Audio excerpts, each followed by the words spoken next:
106.5.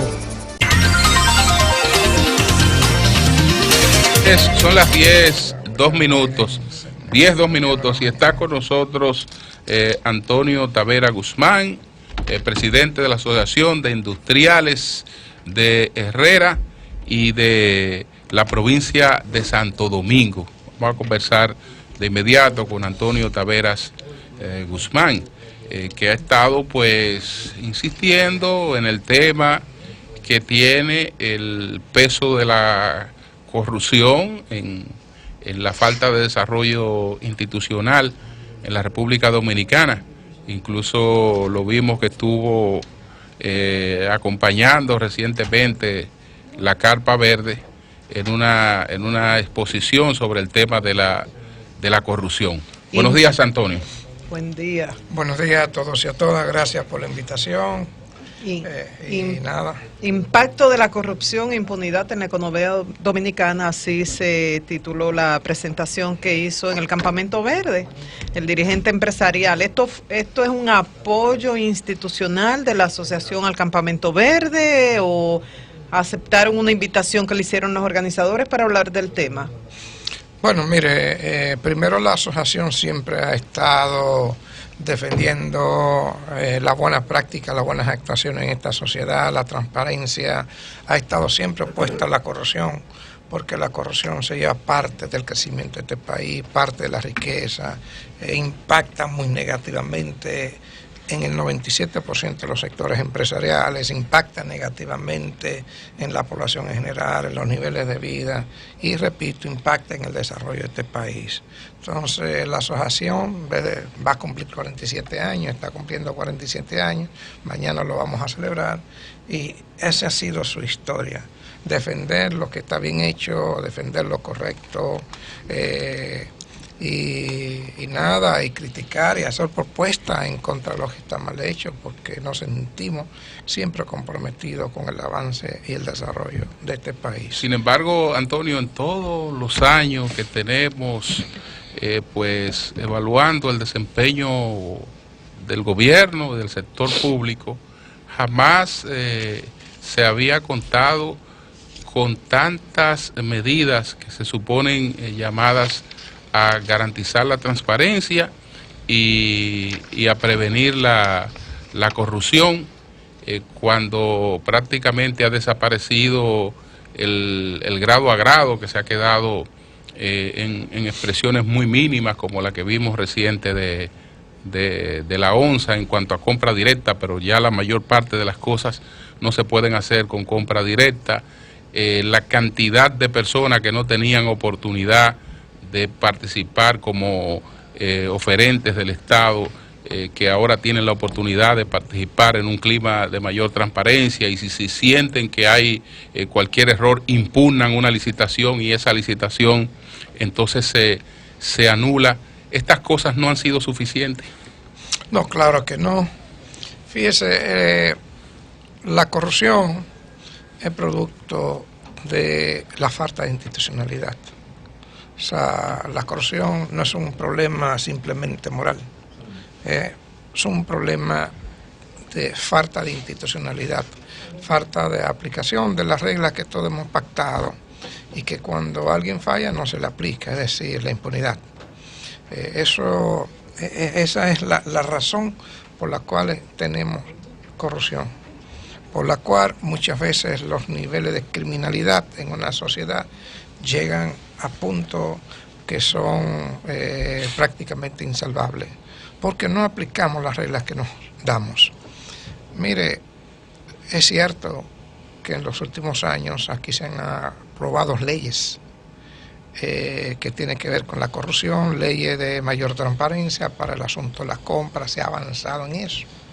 Pero sin embargo, también el crimen ha sofisticado más su actuación y a veces sobrepasa el estado de las instituciones débiles que tenemos y se siguen cometiendo y se siguen aumentando. Si usted busca los últimos casos de corrupción, no simplemente el de Brecht, que es el más sonado, quizás ha sido el iceberg que ha destapado todo esto, pero busca más para atrás.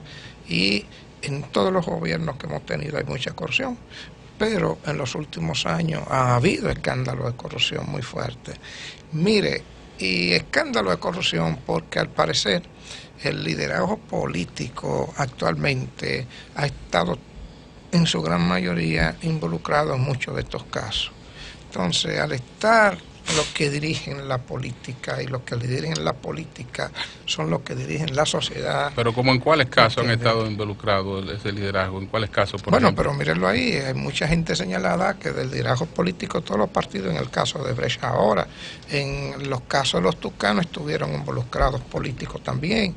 Entonces, en todos los casos... También señalan que muchos empresarios, y sin Sí, embargo sí, claro, no hubo investigación. Mire, sí, Pero los políticos son los que no investigan, puede, Julio. generalmente Sí. un político, alguien que le da a manejar los dineros públicos, los dineros del Estado, generalmente es difícil que agarre de la nómina de esa institución y se coja un dinero. Siempre viene a través de las compras y siempre viene confabulado con algún sector empresarial. O sea, porque yo soy empresario, yo no estoy diciendo que sean santos, no. Okay. Yo pienso que esta es una sociedad que está como está por la confabulación de los que tienen cierto poder y lo utilizan para hacer cosas mal hechas. Y los empresarios, una minoría de los empresarios, participan en todas estas componendas. El 97% de los sectores empresariales son pequeños y medianos empresarios. El 83% de las empresas de este país tienen entre 7 y 15 empleados. Es decir, esa gente se le dificulta, es muy difícil llegar hacia los políticos encumbrados, ¿no?, de altos cargos, para proponerle algunos niveles de corrupción que a ellos les interesen. ¿Por qué? Porque ni manejan la cantidad de dinero, ni manejan nada como para que ningún político tenga incentivo de meterse en un acto de corrupción. Fíjese que en todo estos escándalos últimos ha habido mucho dinero de por medio y ningún pequeño y mediano empresario puede hacer eso. Es correcto. Eso es una minoría del sector empresarial. De Una minoría. la élite. El 97% de los sectores empresariales son gente trabajadora, honesta, igual que este país. Se levantan a las 7 de la mañana, nos levantamos a las 6, a las 7, regresamos de nuevo a la casa y sufrimos todo lo que ustedes sufren. Apagones, falta de crédito, situaciones Inseguridad. de concentración del mercado, inseguridad. O sea, y ese es el 97% Sí, pero de todos los empresarios que ustedes ven ahí. Es una minoría. Así como hay muchos políticos correctos y honrados que quieren este país, hay una gran mayoría también que no lo son así. Pero de manera institucional, por ejemplo, en la organización que usted preside, el tema de la corrupción que es guiada por los políticos y el tema de la corrupción donde Guiada por los están... políticos y a veces aportada por No, sectores pero por eso empresariales. no, ahora le hago la pregunta. O sea, el tema de la corrupción que es guiada por los políticos y el tema de la corrupción en la que participa el sector privado de manera directa o indirecta, o sea, a lo interno, ustedes lo abordan, ustedes lo combaten, ustedes diseñan caminos que seguir. Y le digo esto porque, bueno, yo soy una política corrupta porque recibo dinero de fulano, pero ese fulano me financia y es privado en la mayoría de los casos. Y también es común en la sociedad dominicana cuando se reúnen algunas personas y lo que se reúnen es para ver, mira, contrátate a fulano, que él es bueno evadiendo el fisco, que él es bueno conectando la luz. Esas forman parte de nuestras discusiones diarias como país. Mire, uno de los problemas en que hemos caído como sociedad es que la corrupción se ha vuelto una cultura, es algo sistémico. Usted va al barrio y nosotros tenemos encuestas y parte de la conferencia que yo acabo de dar y la voy a dar en las universidades sobre el impacto de la economía en la corrupción, ahí hay algunas encuestas donde se le ha preguntado a muchos ciudadanos por qué están dispuestos a pagar por cosas por debajo de la mesa. Y dicen, bueno, porque necesito el servicio, necesito el bien y normalmente no se me da y yo lo necesito. O sea, eso es lo que dicen, ¿no? Mire, nosotros en la asociación, yo recibo 5 o 6 inversionistas prácticamente mensual con quejas diferentes que tienen que ver con el problema de la corrupción. Y eso está ahuyentando la inversión extranjera en este país. Repito, recibimos varios inversionistas que de una u otra forma... Inversionistas extranjeros. Extranjeros, que de una u otra forma se han encontrado con situaciones que ellos no eso es lo una pueden primicia, manejar. Julio. Primero, porque no tienen la cultura de eso. Es una Y primicia. segundo, porque a veces le están pidiendo demasiado, ¿te entiendes?, para probar tal o cual cosa. Y eso no me lo estoy inventando yo lo puedo invitar a ustedes. ¿Pero en qué si área le quieren. piden? ¿En qué área más o menos? Yo sé que usted no va a mencionar nombre, pero No, estamos hablando de permiso para uso de suelo, estamos hablando para todo. Pero Ya. aterrízalo un chin, porque para sí. todo es mucho. Bueno, pero el hecho de No que, vamos a entrar en pequeños detalles. un hombre porque- serio como Antonio ¿entiendes? venga aquí Sí. y diga que a la Asociación de Industriales de Herrera se presentan semanalmente inversionistas extranjeros Por lo menos un par de veces al mes. o un par de veces al mes que se alejan como inversionistas en la República Dominicana porque son, es decir, son extorsionados. Es una extorsión. Pero Es don una- Antonio, la inversión extranjera ha estado creciendo sistemáticamente en República Dominicana. Lo que quiere decir que aunque hay esos casos, Pero también hay muchos casos de inversionistas que confían. Pero No, claro, inversionistas también que se confabulan, ¿tú entiendes? Sí. Con todo esto para poder penetrar. Bueno, Odebrecht, Hay sí. de todo, hay de todo. y minería. Mire, yo lo que pienso es que nosotros tenemos que trabajar en fortalecer nuestro diseño institucional, en fortalecer acá los niveles de consecuencia, en fortalecer acá, por ejemplo, mire, aquí se ha estado hablando de una ley de partido, de una ley electoral. Para nosotros, como sector empresarial, eso es básico para, no simplemente para organizar unas elecciones libres de toda sospecha, en igualdad, competitiva, sino con el problema del financiamiento, que por ahí empieza parte de la corrupción con el sector privado. La política en este país es muy cara. Entonces, Demasiado cara. la gente que va a los cargos tiene que invertir mucho. Y muchas veces, la gran mayoría de las veces, tiene que hacer transacciones que no son santas para poder llegar a un puesto, prometiendo cómo va a devolver ese dinero con los recursos que maneja en su puesto.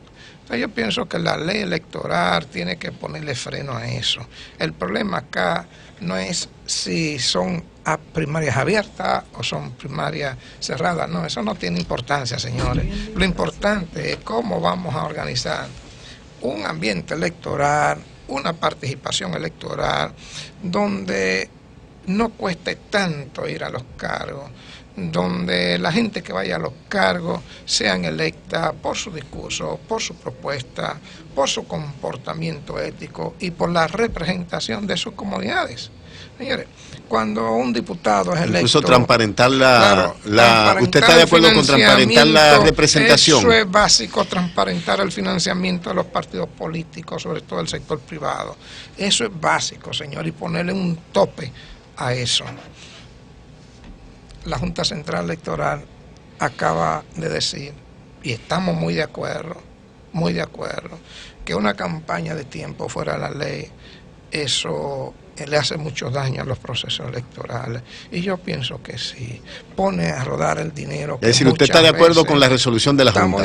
Estamos de acuerdo, señores, y lo hemos dicho públicamente. Si los partidos irresponsablemente no se han puesto de acuerdo para reglamentar los procesos electorales y para reglamentarse ellos internamente, entonces la Junta tiene facultades constitucionales para organizar unas elecciones poniendo freno.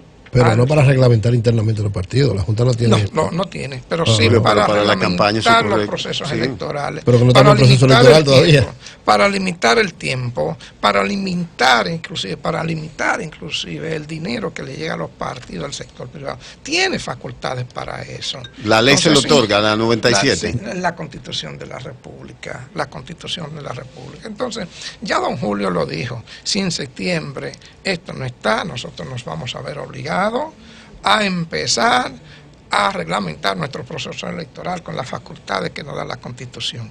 Yo creo en esa Junta. Yo pienso que esa Junta tiene capacidad para organizar unas elecciones y tiene credibilidad para organizar unas elecciones. Yo creo en esa Junta, hasta tanto me demuestran lo contrario. Ahora, la Junta no lo puede solo. ¿Te entiendes? La Junta no lo Necesita puede el concurso. Insistiendo con su tema del impacto de la corrupción e impunidad en la economía, decía, está alejando ciertas inversiones extranjeras. Entonces, ¿cómo esto afecta también a pequeños empresarios en cuanto a costos de producción y a los programas sociales para beneficiar a los más necesitados? Una pregunta. Y la segunda, si hay alguna situación con el dólar de escasez o más aumento por una llamada que vi que se hizo hace poco. No, mire, la corrupción afecta a todo el entramado económico que no participa en ella. Porque le resta competitividad a la economía. Cuando una persona participa en una licitación X, participan 10, y si esa licitación es manejada de mañana, ya hay 10 que no van a poder competir en igualdad de condiciones. La corrupción concentra los mercados. El Banco Mundial tiene un estudio que dice que la corrupción le quita por lo menos un 1% al desarrollo del PIB. Eso es un dato del Banco Mundial. Miren, nosotros hemos calculado con respecto al presupuesto nacional de este año que posiblemente en corrupción se vayan 42 mil millones de dólares, de pesos, 42 mil millones de pesos. Es decir, casi $1.000 millones de dólares. Sí. Nosotros hemos hecho un cálculo sobre el gasto del gobierno y sobre muchos reportes. Y siempre los cálculos que uno hace... ¿Y esa corrupción dónde se expresa? ¿En qué...? No, mire, lo que le iba a decir, cuando uno hace los cálculos de corrupción, siempre tiene su grado de arbitrariedad, sí. ¿Entiendes? Porque la corrupción no es arrastro. Tú lo único que haces es, según te reportan, tú vas sacando cálculos, bueno, y tira un número. Leonel Fernández, por ejemplo, Leonel Fernández dijo una vez que en su campaña, en el 95... Que eran 30 mil millones. 30, sí. Yo le pregunté lo mismo a Leonel Fernández, que cómo los cálculos me dice, bueno, arbitrariamente. Pero ¿por qué Ustedes lo han hecho arbitrariamente. 20 años después, nada más subió 12.000, pero estamos bien entonces. Eury está contento con eso. Sí, si en 20 años no subió 10, 20, 25 años. Yo creo que son conservadores. Fueron solamente estuvimos ahí calculando los gastos corrientes y ese tipo de cosas. Gasto de capital es muy difícil. Es muy difícil. Es el dispendio más bien. El gasto de capital son 110 mil millones de pesos nada más en este país. Sí, es dispendio esos 40 mil. Nada. Pero sí, si usted lo junta, por ejemplo, con que el Estado dominicano tiene 700.000 personas trabajando. Cobrando, 700.000 cobrando, algunos... Que usted no sabe cuánto realmente... Ahí está parte de ese cálculo. Hay gente que trabaja y que no trabaja. La gente que no trabaja y cobra mucho y otros que trabajan mucho y no cobran. Ese cálculo lo acaba de hacer hace unos 6 meses Oxfam, que fue un cálculo que hizo Oxfam, el dispendio por las instituciones duplicadas, por la cantidad de botellas que pudieran estar viendo en el gobierno. Julio, sobre el problema del dólar antes que se vaya el tiempo. Miren, nosotros hemos estado recibiendo llamadas de muchos asociados de una semana para acá porque nadie encuentra dólar en el mercado. Otra vez yo le pregunto al gobernador del Banco Central por esta vía, señor gobernador, diga dónde están los dólares, porque el estudio que hemos hecho es que las remesas han subido un 14%. Y el turismo se anunció también. El turismo ha subido. Es decir, hay 7.000 millones de reservas. 7.000 millones de dólares de reservas. Y el banco acaba de decir que metió mercado. Ayer me llama un socio preocupado porque los holandeses, que son sus suplidores, le están cuestionando su honestidad. Lo ponen en lista de espera. Porque necesita mandarle $1 millón para una mercancía que ya se venció. Pero que vaya al Banco Central. Es que el Banco Central no te vende dólares, tiene que dar su banco. No, pero le da la garantía, claro, de que están en los mercados. A veces son a los empresarios que no saben. No es que el empresario que va a atesorar, el que está. No, que no lo. Antonio, hay una situación que es el Banco Central que tiene que darle explicación a eso. ¿Te entiendes? Ahora, desde el punto de vista, hay un problema central ahí, y es que evidentemente a la política monetaria, el problema del dólar, quieren poner una retranca, el mercado está demandando movilidad, no se mueve por evitar inflación y ese tipo de cosas. Con eso hay que tener, con las dos cosas hay que tener mucho cuidado, con el dejar que se deslice la tasa sin control o mantenerla anclada para que se dé lo que está dando. ¿Saben a manejar eso? Antonio, el tema del régimen fiscal. Julio. Nosotros hemos planteado aquí, y lo hemos escuchado de varios de los sectores empresariales, incluso asociados de ustedes, de la necesidad de un régimen fiscal más equitativo, donde no se aplique la misma carga fiscal a empresas con diferentes capitales y capacidades, y también la simplificación del régimen. ¿Qué le parece a ustedes eso? Nosotros hemos dicho que eso tiene que ser tan profundo, esa reforma, y le hemos acuñado el nombre de revolución fiscal, para darle la connotación de la profundidad que tiene que tener acá toda la reorganización del sistema fiscal de este país. Claro que, por ejemplo, aquí hay un problema ahora, y es que no está presionando la medida de los Estados Unidos con bajar la tasa de interés. El impuesto sobre la renta. Sí. ¿Te entiendes? Eso nos pone en malas condiciones para competir con las inversiones extranjeras, ¿no? Prefieren quedarse allá. Sí, claro. Sí, pero allá están bajando. Aquí hay un problema, y es que aquí el 56-60% de las pequeñas empresas son informales. Muchas de estas son empresitas de subsistencia, pero hay parte de esas empresas que tú puedes irla convirtiendo en pequeñas y medianas empresas para que paguen impuestos. A ese sector es que hay que darle ciertos incentivos. Claro, ciertos incentivos con condiciones específicas y condicionados también a un tiempo específico para que cumpla, y si no cumple, pues no te lo doy. Perfecto. ¿Te entiendes? Entonces es un sector que hay que impulsarlo. Don Antonio, sí. Dicen que el pacto eléctrico no ha terminado de concretarse porque hay algunos guerrilleros, entre los que están ustedes, la Asociación de Unidad de Herrera, que no permiten que termine de concretarse el pacto eléctrico. ¿Qué es lo que pasa de verdad y por qué ustedes se oponen a que ya se termine de concretar eso, que aparentemente ya está consensuado? No, nosotros nunca nos hemos opuesto a firmar el pacto eléctrico porque nosotros pasamos 3 años ahí discutiendo eso. Somos de la comisión ejecutiva del CES, que está dirigiendo todo eso. Y entonces después que usted pasa 3 años, usted tiene que hacerlo como para que... ¿Pero por qué no se termina de firmar si ya está listo desde enero? Mire, desde el punto de vista nuestro, lo que finalmente salió no resuelve el problema eléctrico. No resuelve el problema eléctrico. Ahí se proponía, por ejemplo, el problema de fortalecer la regulación. Y fortalecer la regulación no se iba a lograr si usted no ponía reguladores independientes. Es decir, que no tuvieran conflictos de intereses con el sector político ni con el sector empresarial. Porque yo quiero que usted sepa, esto es un sector que maneja mucho dinero. Y así como en otras áreas se dan corrupción, ahí también se da mucha corrupción. Entonces necesitábamos un regulador, repito, que sea independiente de los partidos políticos y que sea independiente. ¿Y qué regulador planteaban ustedes? ¿Qué regulador planteaban? No, nosotros planteamos, y los sectores empresariales, aunque el CONE se echara detrás para atrás después, habíamos planteado un regulador de 5, o sea, un órgano regulador de 5 miembros, compuesto por profesionales con perfiles específicos. Independiente del gobierno. Claro. Y de los empresarios también. Claro, independiente de los empresarios. Okay, porque iba a tomar decisiones en un mercado, señores, que mueve todos los millones del mundo que usted se puede imaginar. ¿Te entiende? Entonces, necesitamos ese tipo de regulador. Guatemala es ¿Pero y por qué el CONE se echó para atrás y ustedes se quedaron en esa posición?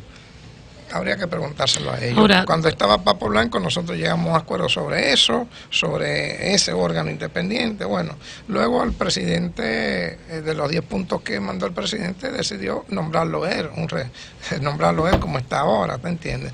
Entonces nosotros tuvimos contradicción con eso, porque eso es un mercado que hay que organizarlo, que hay que transparentarlo y quitar los negocios que no son que no están acorde con el desarrollo de este país. Segundo, la situación de la intervención de la distribuidora también. ¿Te entiendes? ¿Ustedes quieren que sea privada? No necesariamente. Pudiera ser privado, pudiera ser estatal. Ahora, ahí hay que buscarle solución a los problemas. Entonces, usted enunciando y diciendo, lo resolver, sin tener una hoja en ruta y sin sacar la gente con los perfiles para resolver eso, que nosotros planteábamos que de ahí mismo del pacto por la eléctrico se sacara una comisión que estuviera acompañando a los técnicos que iban a sanear eso. Pero al final la comisión que se sacó, manejada mayoritariamente por el gobierno, entonces usted no puede ser... El problema de ustedes es el gobierno. Pero no es el gobierno, el problema no es el gobierno, sí, todo está en contra del gobierno. Eso no es así. El problema es, mire una cosa, la asociación, para ponerle un ejemplo, en el año 90 impulsó el Plan Decenal de Educación y se llevó el mejor plan de educación, porque estábamos encima de eso, no se lo dejamos al gobierno nada más. Sí. ¿Te entiendes? Yo pienso que esto es una gobernanza. Lo bueno que tiene es una gobernanza donde el sector privado comprometido con este país y los sectores del gobierno, los sectores políticos lo mejor que tiene Herrera es que termina siendo la asociación que más talento aporta, sí, para los gobiernos. Este gobierno es de la asociación. Y después el gobierno lo llama, los gobiernos lo van llamando a colaborar y a participar. Señor Taveras, tenemos un sistema eléctrico muy carente, pero un sistema eléctrico que tiene inclusive leyes exclusivas, la ley de electricidad, entre otras. De las mejores leyes de electricidad. Entonces, si tenemos leyes exclusivas, con esa ley, aplicando entonces esa es mi pregunta. ¿Por qué necesitamos un pacto eléctrico? ¿Cuántos años que tiene en discusión el pacto? No, 2 años, 3 años. Bueno, necesitamos ¿por qué necesitamos un pacto cuando tenemos leyes específicas, exclusivas, que regulan el rol de cada quien en el sector? Claro, porque no hay institucionalidad. Mire, si yo dirigiera el sistema eléctrico y me ponen a mí para resolver eso, bien, y me ponen una comisión por encima para que me lo resuelva, pues yo renuncio, porque me están diciendo incapaz, ¿te entiendes? Yo pienso que aquí nos hemos inventado los pactos porque la institucionalidad no funciona, ¿te entiendes? El problema eléctrico, hay instituciones, hay agencias para resolver eso, y deben de resolverlo. Ahora, como nunca lo han podido resolver, nos hemos inventado ese pacto, hasta lo pusimos en la ley, ¿te entiendes? Lo mismo con el problema fiscal. Un pacto fiscal y todo un pacto. Gracias, Antonio. Los grandes pactos, señores, en los países lo hacen los partidos políticos y la sociedad civil cuando hay grandes crisis de carácter político. Gracias al presidente de la Asociación de Industriales de Herrera y de la provincia de Santo con el próximo gobierno. ¿Y de quién sería el próximo gobierno? Antonio Taveras Guzmán. O de Danilo, de Leonel. Depende a quién le haga la pregunta. De Luis Abinader. O de No, ya Danilo. ¡Cambio fuera!